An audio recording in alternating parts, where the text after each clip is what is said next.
Afirmo solenemente, pela alegria que tenho em Cristo Jesus, nosso Senhor, que morro diariamente.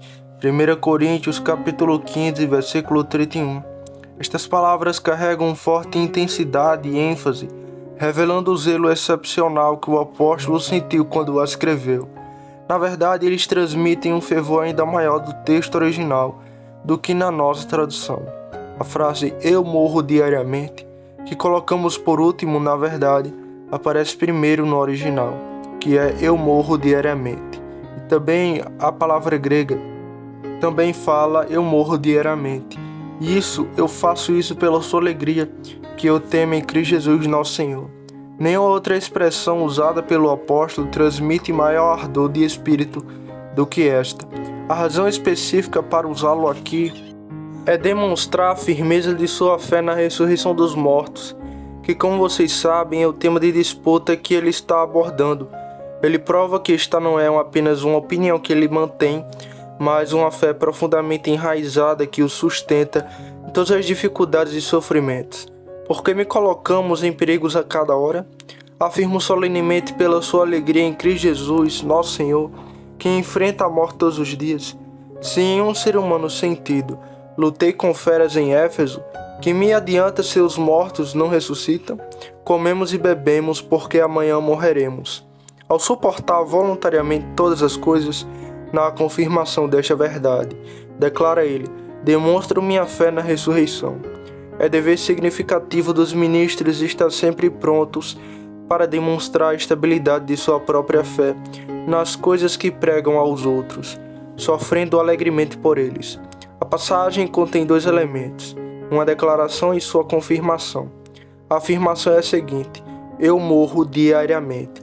A confirmação é dada na frase: afirmo solenemente, pela alegria que tenho em Cristo Jesus, nosso Senhor. Há duas ou três dificuldades nestas palavras, e não vou incomodá-lo com meras conjecturas, mas fornecerei o que acredito ser o significado pretendido pelo Espírito Santo.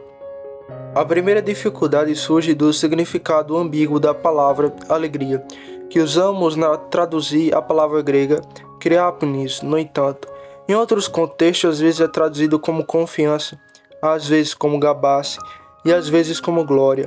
Se a nossa linguagem permitisse, eu usaria o termo glorificação, que significa uma alegria exultante.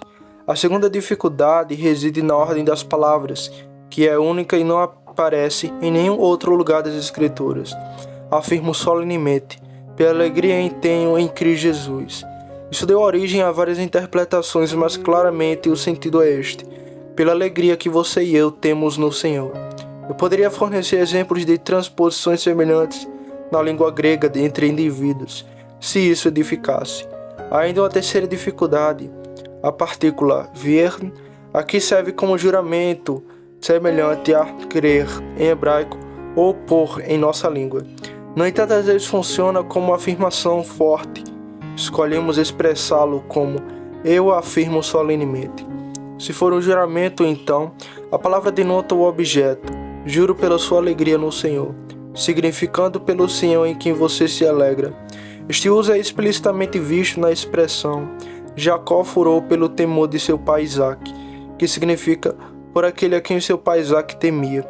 No entanto, neste caso, entendo isso apenas como uma nota de afirmação veemente, indicando que é tão verdadeiro quanto a nossa glória e regozijo compartilhados em Cristo, eu morro diariamente. Essa frase pode ser entendida de duas maneiras. Todos os dias, devido à pregação do Evangelho, estou exposto a perigos e à morte. Ele fala antes e depois dessa passagem sobre os perigos que enfrentam em seu trabalho de pregar o Evangelho. Eu morro diariamente. Ou ao me preparar continuamente para a morte, estou sempre num estado de prontidão para morrer, por meio da fé na ressurreição. Estou constantemente preparado para morrer com alegria e conforto, de acordo com a vontade de Deus. Observação: é dever de todos os crentes prepararem-se diariamente para morrer com alegria, conforto, e, se possível, triunfantemente no Senhor. Observe que alguém pode morrer com segurança sem necessariamente morrer com alegria e conforto. Cada crente, independentemente de quem seja, morrerá com segurança. Mas testemunhamos muitos crentes que não morrem com alegria e conforto. Não estou falando aqui sobre como os indivíduos podem e veio para morrer com segurança, mas sim sobre como os crentes podem morrer com conforto e alegria. Existem duas maneiras de morrer com alegria e conforto. Primeiro, uma maneira é através de expressões externas que tragam conforto a pessoas ao nosso redor. Isso depende muito da natureza da doença, da qual uma pessoa pode morrer, que pode oprimir os espíritos e turvar a mente. Portanto, não está sujeito a regras, mas deixado à providência de Deus. Segundo, mas também existe uma morte alegre e confortável nas próprias almas dos indivíduos, que eles podem não ser capazes de demonstrar nos momentos da morte, quando estão completamente preparados para isso. Na verdade, irmãos e irmãs, tudo que posso dizer é que estou falando com vocês sobre as coisas que contemplei antes de considerá-las para vocês. Não posso declarar o que consegui, que pode ser pouco ou nada, mas apenas o que almejei. Se nos for útil neste momento de morte, especialmente ter bons ministros com um ou outro morrendo quase todos os dias, mencionarei 3 coisas que, em minha opinião, são necessárias para todo o crente que deseja morrer com alegria e entrar na presença de Deus de maneira adequada e completa. Primeiro, o exercício constante de fé em entregar uma alma que parte nas almas e na vontade soberana de Deus. Eu morro diariamente. E também como exercitando constantemente a fé, na entrega de uma alma que parte quando chegar a hora. A graça soberana ao bom prazer, ao poder e à fidelidade de Deus. A alma está se despedindo de todas as suas preocupações neste mundo. Tudo que o vê, tudo que conhece através dos seus sentidos, todos os seus relacionamentos, tudo o que conhece para ter uma experiência. Indiferença eterna e absoluta para com eles. É entrar num mundo invisível do qual nada sabe, exceto através da fé. Quando Paulo foi elevado ao terceiro céu, conforme 2 Coríntios capítulo 12, verso 2, poderíamos querer ouvir notícias do mundo invisível, como eram as coisas lá. Mas ele não viu nada, ele só ouviu palavras. Porque, abençoado Paulo, não podemos ouvir essas palavras? Não, eles não são lícitos para serem pronunciados. Diz ele, Deus não quer que saibamos nada no mundo invisível, exceto o que é revelado na palavra enquanto estamos aqui. Portanto, não tenho dúvida de que Deus sustentou as almas dos falecidos que morreram e viveram novamente, como Lázaro em sua existência, mas restringiam todas as suas atividades. Se uma alma separada tivesse uma visão natural e intuitiva de Deus, seria a maior miséria do mundo mandá-la de volta para um corpo moribundo. Deus mantém essas coisas como objeto de fé. Lázaro não podia contar nada sobre o que estava acontecendo no céu. Sua alma foi preservada, mas todas suas atividades foram restringidas. Dou graças a Deus por ter concentrado particularmente o meu pensamento, guiado pela palavra, no mundo invisível, do qual podereis ouvir alguma coisa no devido tempo, mas por enquanto sei que a nossa compreensão disso se dá puramente por meio da revelação. Então, para onde vai a alma agora? Qual será o resultado em alguns momentos? É aniquilado? A morte não apenas separa o corpo e a alma, mas também destrói a nossa existência, de modo que deixamos de existir para a eternidade. Isso é o que alguns gostariam, pois é de seu interesse. A alma está vagando no ar sob a influência de espíritos mais poderosos? Essa era a crença do antigo mundo pagão, que causava frequentes aparições de mortos na terra. E esta crença foi incorporada ao purgatório pelos católicos, de onde concluíram que haviam constantes aparições de defuntos. Você que tem milhares de histórias sobre eles, mas sabemos que são todas obras e enganos de espíritos malignos.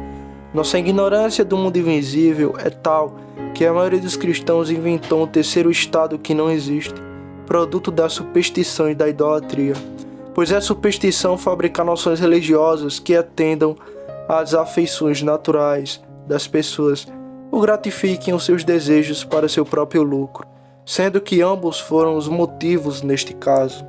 Quando as pessoas pensavam que as almas dos homens que entraram no estado eterno estavam perdidas para sempre, não há outra oportunidade para eles, disseram, e assim os pacificaram, assegurando-lhes que mesmo que fossem os piores dos homens, não haveria poder ser uma esperança para eles após a morte. E aqueles que o inventaram transformaram-no em lucro próprio, isto é, apenas para mostrar a escuridão em que a humanidade se encontra em relação a este mundo invisível. Então prossigamos. A alma está entrando em um estado onde é incapaz de qualquer alegria, qualquer consolo. Irmãos e irmãs, não importa o que as pessoas finjam.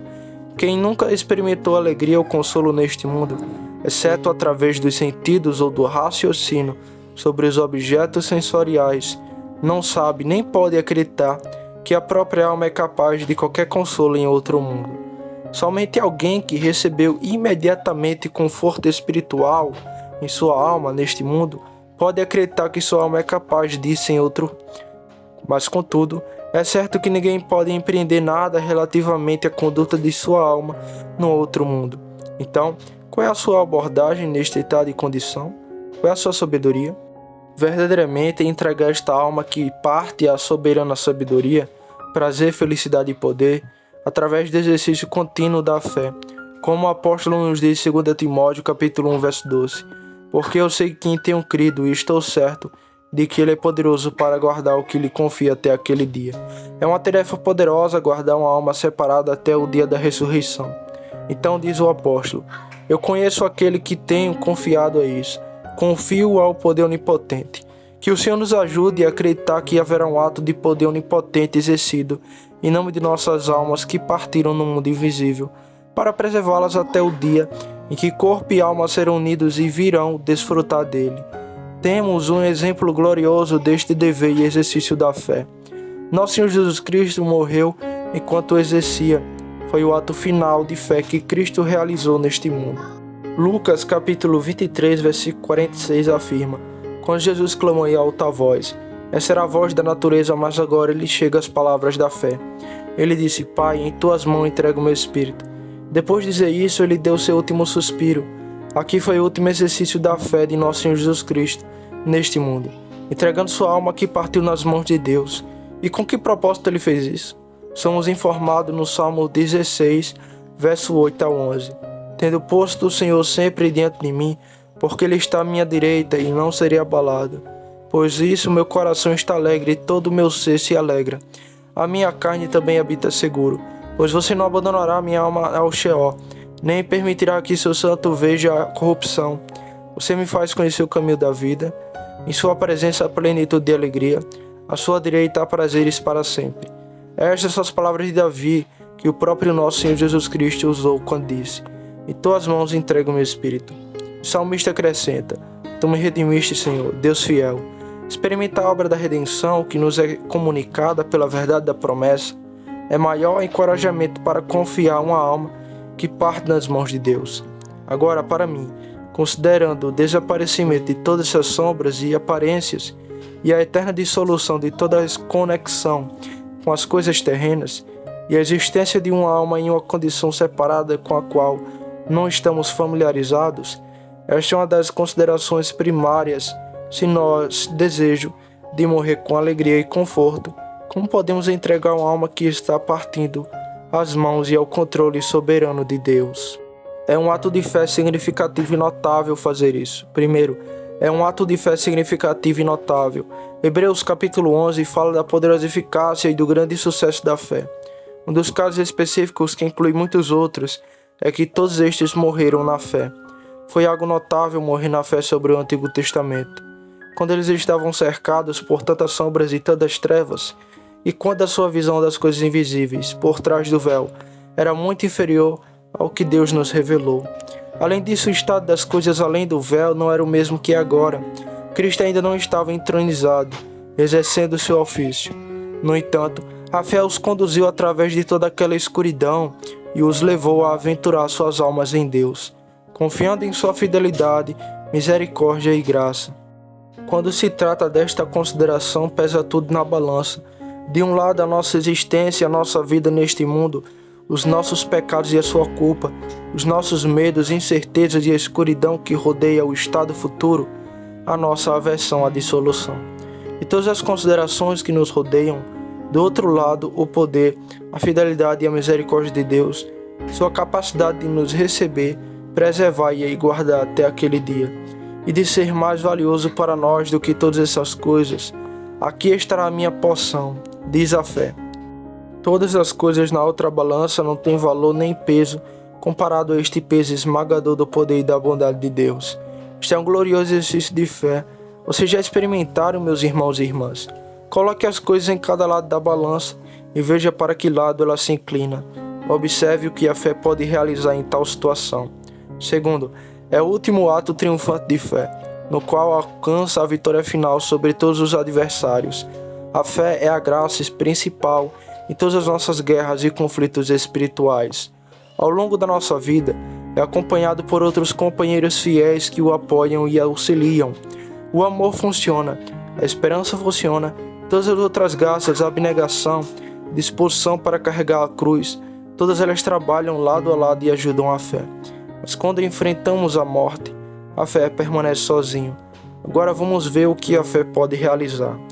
Caso o exercício das outras graças e a fé travam uma batalha decisiva com seu último adversário, onde toda luta é testada, e através deste ato de confiar tudo nas mãos de Deus, a fé vence a morte e declara: ó morte, onde está o seu aguilhão? Ó sepultura, onde está a sua vitória? Venha, conceder-me passagem para a imortalidade e glória. A mão eterna de Deus está preparado para me receber. Esta é a vitória pela qual vencemos todos os nossos inimigos espirituais. Minha intenção era extrair alguma aplicação prática do que foi dito, examinar se realmente vivemos no exercício dessa graça e quais benefícios dela derivamos. Eu teria enfatizado especificamente que só isso nos protegeria de sermos apanhados, desprevenidos pela morte. Evitar ser surpreendido por qualquer coisa é a essência da sabedoria humana, e não estar preparado para a morte é uma deficiência significativa na nossa sabedoria espiritual.